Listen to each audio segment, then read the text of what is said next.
আসসালামু আলাইকুম। সবাই কেমন আছেন? আশা করি সবাই ভালো আছেন। অনেক দিন পর আবার একটা ভিডিও নিয়ে আসলাম। আসলে এতদিন ভিডিও দিতে পারি নাই ব্যস্ততার কারণে।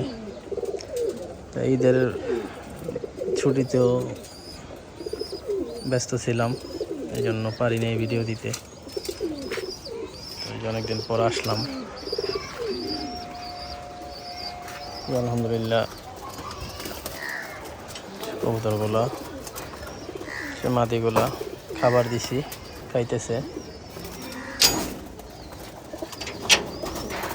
নরগুলা কবুতরগুলো আলহামদুলিল্লাহ সুস্থ আছে, কিন্তু যে বাচ্চাগুলা যে উঠাইছি থরের বাচ্চাগুলা, মানে এত মশার সমস্যা, বাচ্চাগুলা মশায় কামড়াইয়া পুরা একবারে নাজেহাল অবস্থা করে দিছে। এই হলো বাচ্চাগুলা,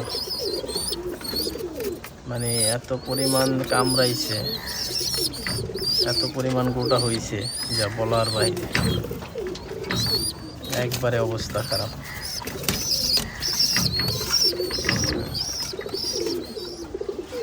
এখানেও আছে, এগুলো একটু কম।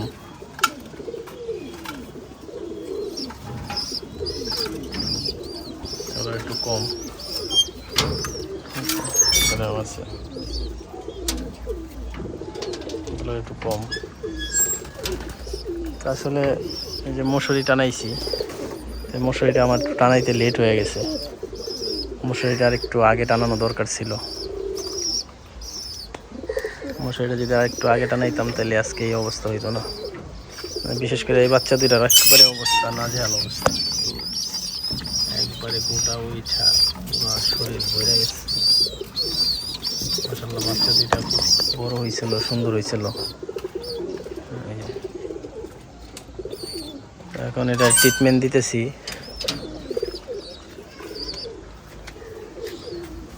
এই যে প্যানবিক 250, এই প্যানবিক দিতেছি, এর সাথে যে সিবিট দিতেছি, অর্ধেক করে সিবিট আর এই অর্ধেক করে প্যানবিক 250 অর্ধেক করে দিতেছি। দেখি ইনশাল্লাহ একটু শুকায় আইছে, আশা করি ঠিক হয়ে যাব। তো এই হলো অবস্থা, মশা, এত মশা, প্রচুর মশা। এই তো, সবাই ভালো থাকবেন আর আমার কবুতরের জন্য ওগুলো দোয়া করবেন। আসসালামু আলাইকুম।